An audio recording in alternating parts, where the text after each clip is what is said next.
brothers, si Edward and Gray, kung saan nakapag-bonding ba kayo? Nakapag-bond ba kayo off-cam? How did you learn muna na kayo yung magiging brothers? Viber lang po. Kasi actually, si Ate Love, yung manager, yung hunter namin, tinext siya po ako, sinabi niya, yung basic outline ng story, tapos si Gray ang kasama ko. So, to answer your question po, bonding off-cam, not really so far, no? Kasi, I mean, siguro today, yung promo, Oh, media day! O whole day sila magkasama. Pero sa taping, it's one of the things I really respect about Grace na he's very focused on his work. Pag work talaga, tapos masarap pag ganyan kasi Nakakatakot ba ang director niya? Charot lang. Si Ona, mabait si Ona. Tatlo po yung directors namin ngayon. Ha? Sino na? Si Direk Ona, Direct Floyd. Wow, Direct tatlo. You should get to work with different directors, ano? Yeah, yun po, I think we've clicked naman so far in terms of work as well, and we understand each other quite well. So may mutual respect, and yeah, I think hindi naman kailangan kami na mag-hangout, mag-usap lagi para to understand each other naman.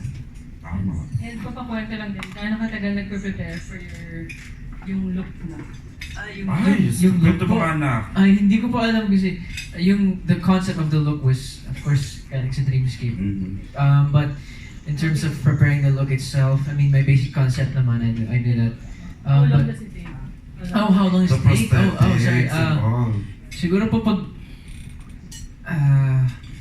kasi in the day, may tenga lang, tapos yung balat dito, tapos yung kamay. So siguro mga 45 minutes to an hour. All together, including makeup po yun. Pero pag may full body po, may bald cap, may tenga, tapos yung ipin, contact lens, yung full suit, siguro mga 1 hour and a half. Maximum po. Maximum. Thank you, Miss Kate. Mainit na, Edward. Mainit yun. Opo. Pero, swerte po kasi nagtatransform lang sa gabi. Tapos, mostly yung location namin sa bundok. So, it evens out. But if it's more, if it's hotter in the evening, malas. And it's good naman na paniki is panggabi, di ba? Natural na mag-transform siya sa araw, di ba? Okay, partner, buhay na buhay sa gabi. Saka 6.5 million views. Ano naman? The famous burol vlogger, no other than Alan sa stars ko. Nakascoop yung kay Joey eh. Si Alan, star mo to. Hi. So congratulations. Parang bago pa man ipalabas tong hiwaga ng comeback, talagang pinag-uusapan na because ng teaser, di ba? And then ngayon, ano yung expect ng mga tao with this? Mas marami bang action? Mas marami bang kilig on the part na dahil may dalawang love teams na involved? Yan. Siguro masasabi ko lang po na the romance and love team, so to speak, takes a backseat in Hiwaga ng Kambat. I don't mean na wala talaga, pero hindi po yun yung focus ng story. Yung focus ng story is about two brothers and their family. And the journey that they go through to find a family talaga. So love takes sort of a step back in that respect. Pero andun pa rin po yung aspect ng romance. Pero as you guys have seen in the trailer, maraming action, maraming fight scenes. Siyempre, kung may harness, may mga fight scenes talaga. So, that's something that we'll never stop delivering on, yung action. At marami pang twists. As in, marami po. So, throughout the whole story, it's a story as well about, for example, a character like Mateo, who you love and hate at the same time. And then Iking, who sort of finds his way into being a sort of hero, so to speak. So, with that being said, action and I guess a thriller aspect will be shown throughout the whole series. The good part lang, Edward, is you have Maymay na love interest. Di ba? Although kahit focus sa brothers, pagbigyan naman yung mga nagmamahal sa'yo na hindi ka naman Of pinesa. course. Alright. So how do you prepare for the action scene ninyo? Kumbaga, meron ba kayong workshop or meron ba kayong training na pinagdaan ng dalawa before you do the action scenes? Actually, after no first day, nag-ano po kami, army's training kami with our stuntman, Kuya Jonar. At masaya siya, masaya. Maano mo talaga yung techniques ng armies. Kasi pag tinignan mo pala, ang mga action talaga pala, pag tinignan mo sa ano, mukhang madali gawin. Pero pag ginawa mo na, sobrang hirap. Every step, may ginagawa yung isip mo, may ginagawa yung kamay mo. So, hindi talaga siya biro. So, may preparation po talaga kami bago nung next fight scene, which was bigger. So, yun po. Edward, ikaw, kwento mo na yung hirap mag-arnis. I'm lucky po kasi wala akong arnis pag full costume, back costume. Pero sinabi ni Kuya Jonar sa amin, first day pa lang na we should show yung talagang yung totoong and authentic technique ng arnis. Hindi yung for action TV lang. Dapat yung mga experts ng arnis, as much as possible, can see the techniques that we're using in Hiwaga ng Kambat. And of course, there's always that fear that we're gonna hit each other. Kasi masakit po yun pag sa kamay, masakit sa kamay. Kasi wala pong guard, stick lang talaga. So arnis talaga siya. And there's always, especially at the beginning, first day kasi, yung scenes that you will see in the next episode, yung first away namin, first day of taping po yun. So, of course, we're still adjusting to each other. We're still practicing the fight scene. So, it took a while, but it was worth it. At feeling ko ngayon naman, mas comfortable na kami. Kahit may harness, mas, we're better at using them as well. So, may preparation naman, but slowly, we're understanding not just the technique better but each other as well. So, pa-intense siguro ang action scenes dito. Actually po, yung very first scene ng Hiwaga ng Kambat, yung mag-aaway kami sa gubat. Yun po, yun ang teaser ng siguro final. Hindi ko po sure, pero from what I've heard, yun po ang teaser ng final fight namin ni Mateo, Iking and Mateo. Okay. Pero pwedeng i-shoot ulit yun kasi kung mahusay na talaga sila, di ba? Pwedeng gawin ulit yung mga mas matinding fights. So tanongin ko lang dahil nga nag-a-adjust kayo dun sa first. Ay, sorry po. Nag-a-adjust pa rin kayo dun sa first nyo. Meron bang mga accident na napalo nyo talaga yung isa't isa? Kumaga may mga... Oo naman. Makikwento yung mga minor accidents siguro that happened. Hindi naman sa braso lang naman po. Parang natamaan lang ng konti. Pero pag accident sa may sugat, wala naman. Wala naman po.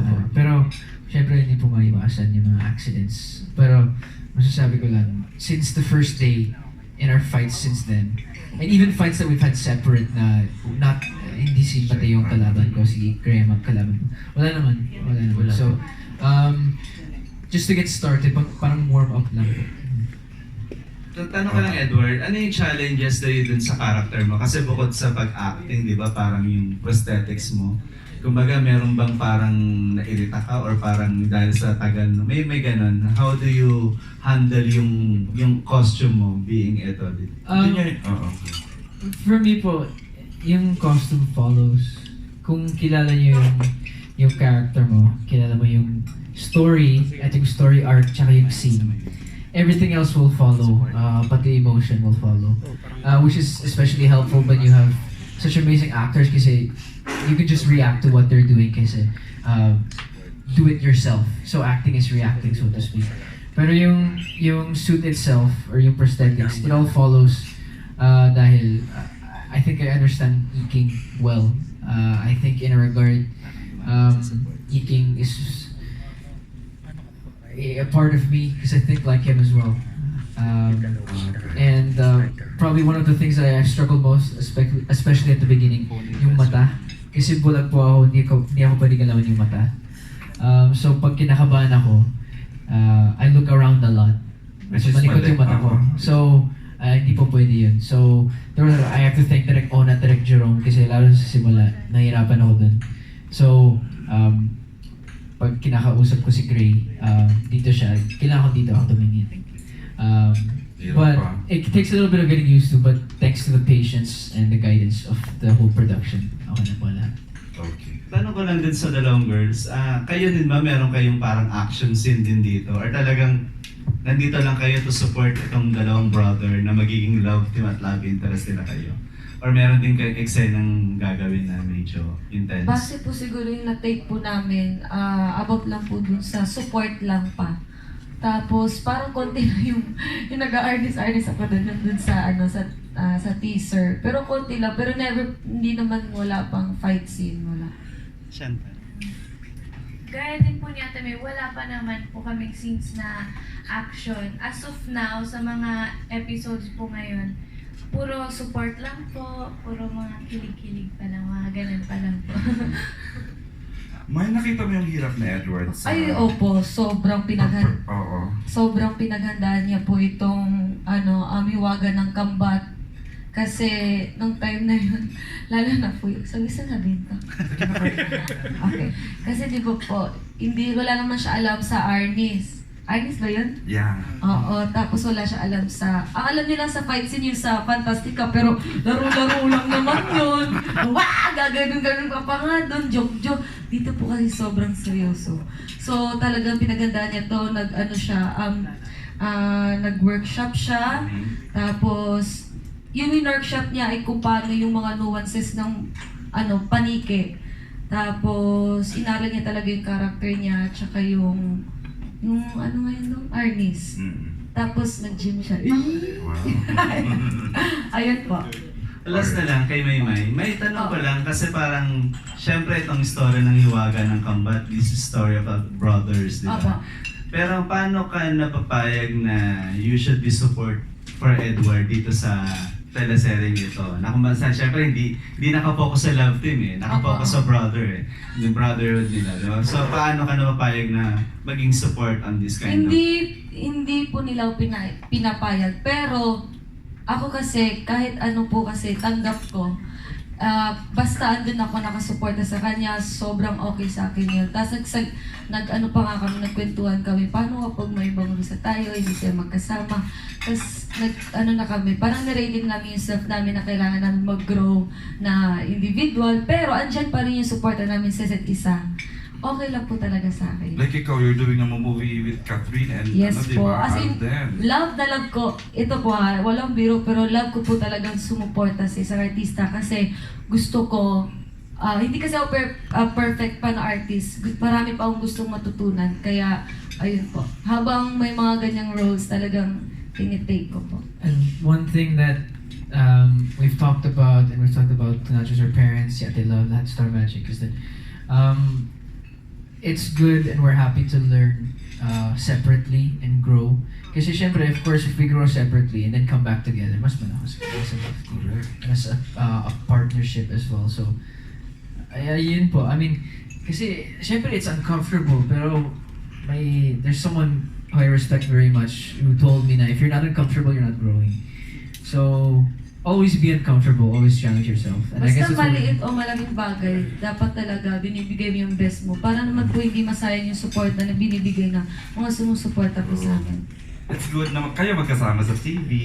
Apa. Ayun. Last na lang, sabi nyo kasi... Dami yung sa FAMAS kasi, parang kahit walang award si Edward that time, sinamahan ka niya, di ba? Parang Opo. natawa. Congratulations, Thank you po. Maraming salamat po. Tsaka sa FAMAS din po sa award na yun. Ay talagang, hindi ko alam na talagang sasama siya. Alam ko lang po, uuwi na po siya pagkatapos po ng album launch. Pero sabi niya, gusto niya daw na may kasama ko, mag-scratch. Pero dun sa, yung nag-speech po kasi ako, dapat niya kasama siya dun. Pero sa sobrang kaba ko, hindi ko na alam kung mga pinagsasabi ko. Tapos nawala na yung pasalamat ko sa kanya. Pero, sobrang... Nakalimutan mo isa sa speech. Po? May Kasi yung ganyan si speech po, Edward. parang dire-diretso na ako. Tapos parang kabala ng bala na ako. Ano yung nasa, kung ano yung sinasabi ng puso ko, last sabihin ko. Tapos, gusto ko talaga magpasalamat na nandiyan si Dodong, ganyan. Parang kinakabahan ako. Wala na nga po doon yung photo, ano ba tawag din, mapapicture ka after ng mga award. Umalis ako. Kasi, hindi ko alam So, ko. kung part siya ng Kailangan speech, ko magpa-picture ko. ngayon, sabihin mo ngayon yung sasabihin mo about Edward na nakalimutan mo, John. Oo, nakalimutan ko po pasalamatan. Kung binigyan pa po nila akong pagkakataon, pasalamatan ko siya. Pero sabi niya, hindi niya naman daw kailangan, ay importante po ay andun siya, sumuporta. Mother B. And Alright. partner, congratulate din natin ang Maymay dahil sa kanilang napaka-successful na album launch. Thank you po. In an hour ay nag-number 1, Correct. nag-number 2 sa Sold iTunes out. International. Ay, thank you po. Praise the Lord. Winner. And our